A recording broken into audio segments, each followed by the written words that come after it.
ഞാൻ ഇന്ന് നിങ്ങൾക്ക് ഈ വീഡിയോയിലൂടെ പരിചയപ്പെടുത്തുന്നത് ഒരു ആക്സസറീസ് ആണ്. അതായത് മൊബൈലിൽ ഉപയോഗിക്കുന്ന ഒരു എക്സ്ട്രാ ആക്സസറീസ്. നമ്മൾ പലതരം USB കേബിൾ കണ്ടിട്ടുണ്ടാവും. മൊബൈൽ ചാർജ് ചെയ്യാനും മൊബൈലിലെ ഡാറ്റ ട്രാൻസ്ഫറിനുമൊക്കെ നമ്മൾ USB കേബിളുകളാണ് ഉപയോഗിക്കുന്നത്. അത്തരം ഒരു USB കേബിളാണ് ഞാനിവിടെ പരിചയപ്പെടുന്നത്.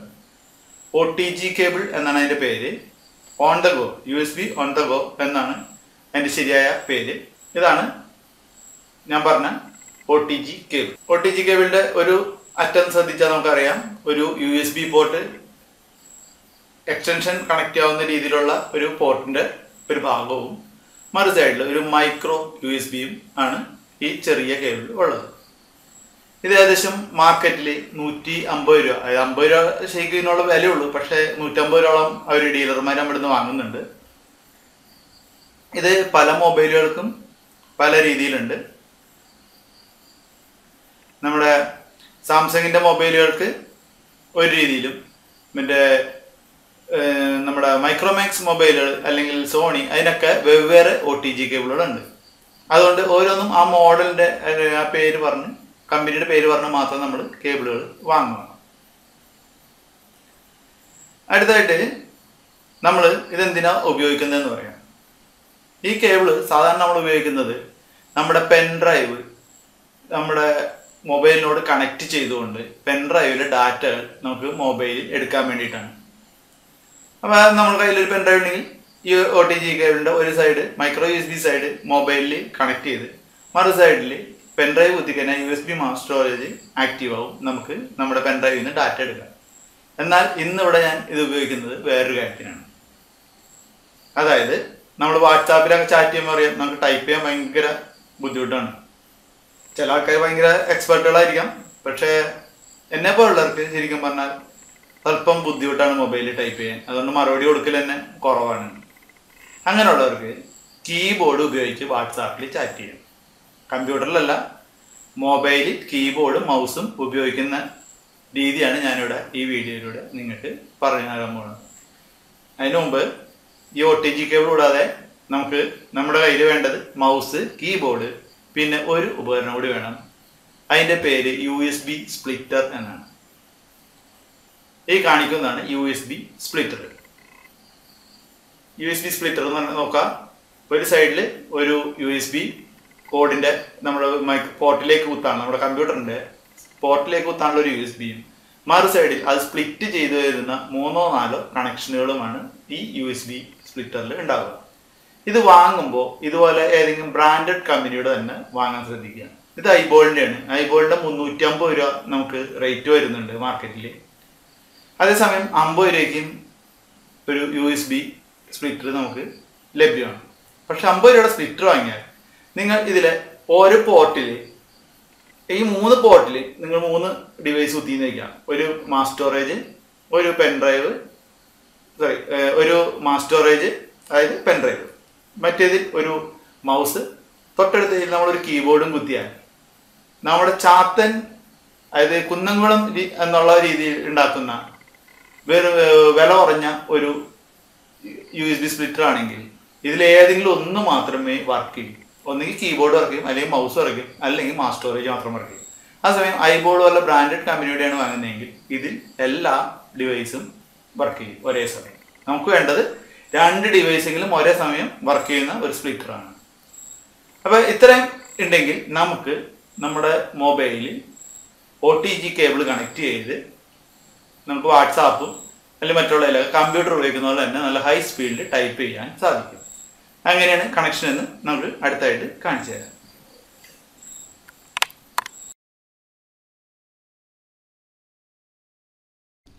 ആദ്യമായി ഫോൺ ഓണാക്കിയ ശേഷം OTG കേബിളിൻ്റെ മൈക്രോ USB പോയിൻ്റ് മൊബൈലിൽ കണക്റ്റ് ചെയ്യുക.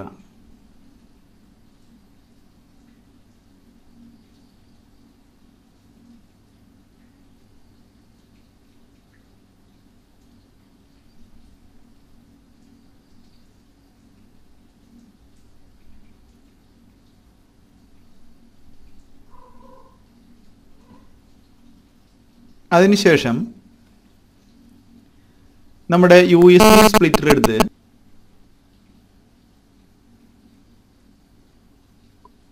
അതിൻ്റെ USB പോയിന്റ് OTGയുടെ USB പോയിന്റുമായിട്ട് കണക്ട് ചെയ്യുക.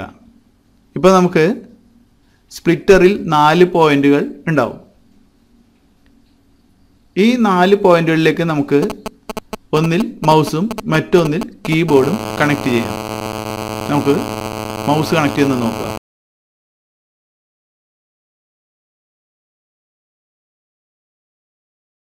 മൗസ് കണക്ട് ചെയ്യുമ്പോൾ LED ഉള്ള മൗസ് ആണെങ്കിൽ ആ സമയത്ത് LED ലൈറ്റ് തെളിയുന്നതായിട്ട് കാണാം.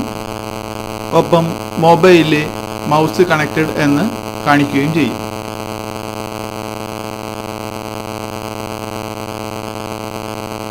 ഇപ്പോൾ നമുക്ക് മൗസ് ഉപയോഗിച്ച് വിഡ്ജറ്റുകൾ, അതായത് വൈഫൈ ഓൺ ആക്കാനും സെറ്റിങ്സ് എടുക്കാനും ബ്ലൂടൂത്ത് ഓൺ ഓഫ് അങ്ങനെയുള്ള ഓപ്ഷനുകൾ മുകളിൽ നിന്നും ഡ്രാഗ് ചെയ്ത് നോക്കാൻ സാധിക്കുന്നതാണ്. നോക്കുക.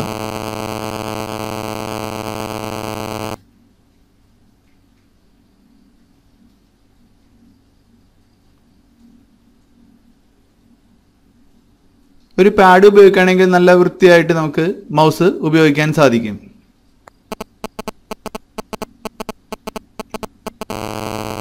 മൗസിൻ്റെ സെൻറ്റർ കീ ഉപയോഗിച്ച് ഓരോ സ്ക്രീനുകളിലും ഉള്ള മറ്റു ആപ്ലിക്കേഷനുകൾ നമുക്ക് കാണാൻ സാധിക്കും. അതായത് ആപ്ലിക്കേഷൻ മെനു അങ്ങോട്ടും ചേഞ്ച് ചെയ്യാൻ സാധിക്കും, ലെഫ്റ്റ് റൈറ്റ്.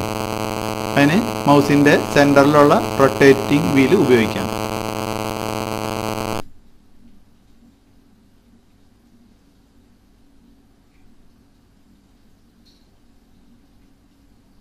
അടുത്തായിട്ട് നമുക്ക് കീബോർഡ് കണക്ട് ചെയ്യാം. USB ഉള്ള കീബോർഡുകൾ മാത്രമേ നമുക്ക് ഇതിൽ കണക്ട് ചെയ്യാൻ പറ്റുകയുള്ളൂ.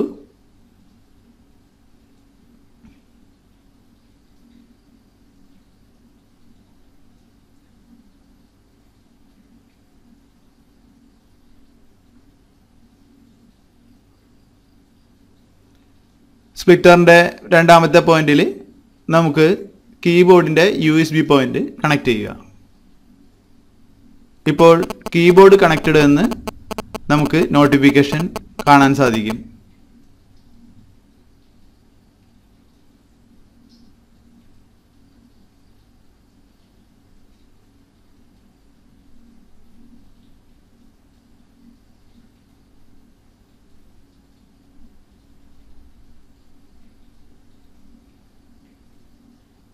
ഇനി നമുക്ക് മൗസും കീബോർഡും എല്ലാം ഉപയോഗിച്ച് തുടങ്ങാം. നോക്കാം. മൗസ് ഉപയോഗിച്ച് വാട്സാപ്പിൽ നമ്മൾ ഓരോ യൂസറുടെയും പ്രൊഫൈൽ നോക്കുന്നത് ശ്രദ്ധിക്കുക. കമ്പ്യൂട്ടറിൽ ഉപയോഗിക്കുന്ന പോലെ തന്നെ നമുക്ക് ക്ലിക്ക് ചെയ്ത് അവരുടെ പ്രൊഫൈൽ ഓപ്പൺ ആക്കാനൊക്കെ സാധിക്കും. ഒപ്പം മെസ്സേജ് നമുക്ക് ടൈപ്പ് ചെയ്ത് സെൻഡ് ചെയ്യാനും സാധിക്കും.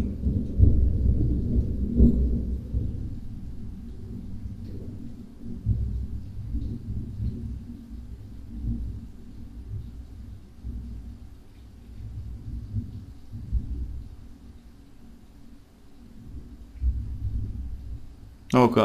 ഞാൻ കീബോർഡിൽ ടൈപ്പ് ചെയ്യുമ്പോൾ നമ്മുടെ വാട്സാപ്പിൽ ടെക്സ്റ്റ് ടൈപ്പ് ചെയ്യുന്ന ഏരിയയിൽ ടെക്സ്റ്റ് വരുന്നത് ശ്രദ്ധിക്കുക. എൻ്റർ കീ പ്രസ് ചെയ്ത് കഴിഞ്ഞാൽ മെസ്സേജ് സെൻഡ് ആവുന്നു. ഞാൻ ഉപയോഗിച്ചത് ഐബോളിൻ്റെ ബ്ലൂ ഐ എന്ന മൗസാണ്. ഇതാണ് നമ്മുടെ സ്പ്ലിറ്റർ. ലാപ്പി എന്ന പേരിലാണ് ഐബോളിൻ്റെ സ്പ്ലിറ്റർ ഇറങ്ങുന്നത്. ഓൾട്ട് ടാബ് ഉപയോഗിച്ച് നമുക്ക് ഉപയോഗിച്ചുകൊണ്ടിരിക്കുന്ന ആപ്ലിക്കേഷനുകളിലേക്ക് പരസ്പരം സ്വിച്ച് ചെയ്യാവുന്നതാണ്. അതായത് ഒന്നിലധികം ആപ്ലിക്കേഷനുകൾ നമ്മൾ മിനിമൈസ് ചെയ്തിട്ടുണ്ടെങ്കിൽ ആ ആപ്ലിക്കേഷനുകളിലേക്ക് പരസ്പരം ഒന്നിൽ നിന്ന് മറ്റൊന്നിലേക്ക് മാറുന്നതിനായിട്ട് ഓൾട്ടും ടാബും, കീബോർഡിലെ ഓൾട്ടും ടാബും ഉപയോഗിക്കാം. നമ്മുടെ വിൻഡോസിൽ അതേ ഷോർട്ട് കട്ട് തന്നെ.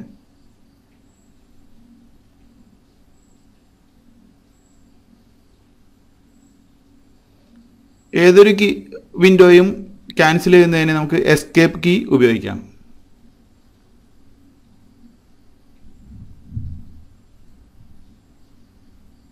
ഇനി നമുക്ക് സ്ക്രീൻഷോട്ട് എടുക്കുന്നത് നോക്കാം.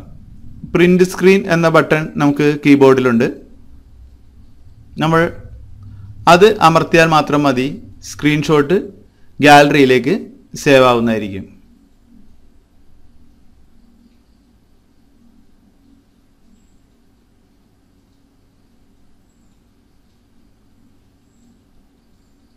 നോക്കുക, ഗാലറിയിലേക്ക് സേവ് ആയതിൻ്റെയാണ് ഇത് കാണിച്ചത്. മറ്റൊരു ക്യാമറ വെച്ച് എടുക്കുന്നതുകൊണ്ട് അത്ര ക്ലിയർ ആവുന്നില്ല, ക്ഷമിക്കുക.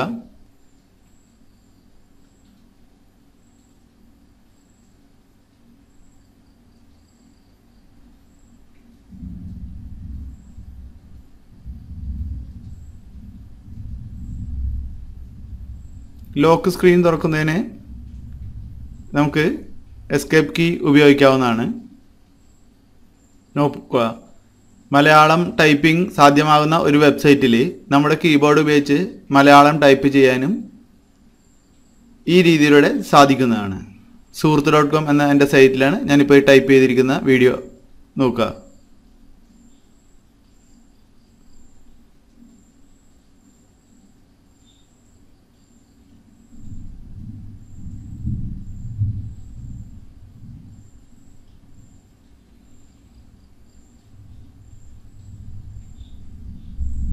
കമ്പ്യൂട്ടറിൽ നമുക്ക് മൗസ് ഉപയോഗിക്കുന്ന പോലെ തന്നെ മൗസ് ഉപയോഗിച്ച് ഒരു വിൻഡോ അങ്ങോട്ടും ഇങ്ങോട്ടും നീക്കാനും എല്ലാം സാധിക്കും. അതേസമയം നമുക്ക് സൂം ചെയ്യാനൊക്കെ നമ്മുടെ കൈ ഉപയോഗിക്കുന്നതിനും കുറച്ചുകൂടി നല്ലത്. ഷോർട്ട് കട്ടുകൾ ഉണ്ടാവാം, ഞാൻ എല്ലാം ചെക്ക് ചെയ്തിട്ടില്ല. പാട്ടെടുക്കുമ്പോൾ അത് പ്ലേ ചെയ്യാനും മറ്റും നമുക്ക് നോക്കുക. നമ്മുടെ ഹോട്ട് കീസ്, അതായത് നമ്മുടെ മീഡിയ ബട്ടണുകൾ അല്ലെങ്കിൽ എക്സ്ട്രാ ആയിട്ടുള്ള ബട്ടണുകൾ കീബോർഡിൽ കാണാം. അതുപയോഗിച്ച് നമുക്ക് ഒരു സോങ് പ്ലേ ചെയ്യാനും പോസ് ചെയ്യാനും സാധിക്കും. അടുത്തായിട്ട് അതിൻ്റെ വോളിയം കൂട്ടുക കുറയ്ക്കുക, ആ ഫംഗ്ഷനുകളും നമുക്ക് കീബോർഡിൽ കൂടി സാധ്യമാകും.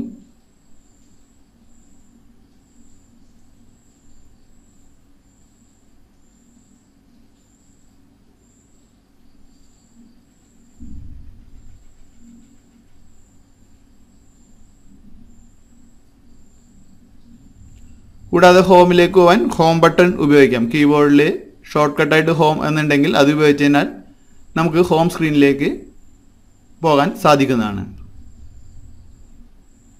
ഇനി അടുത്തത് നമുക്ക് മെയിൽ തുറക്കാം. അതിന് മെയിലിൻ്റെ ബട്ടൺ അമർത്തുക.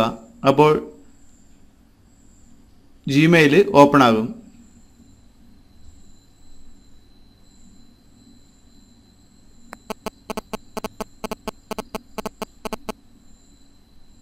നമുക്ക് ജിമെയിൽ ഓപ്പൺ ആയി വരുന്നത് ശ്രദ്ധിക്കുക.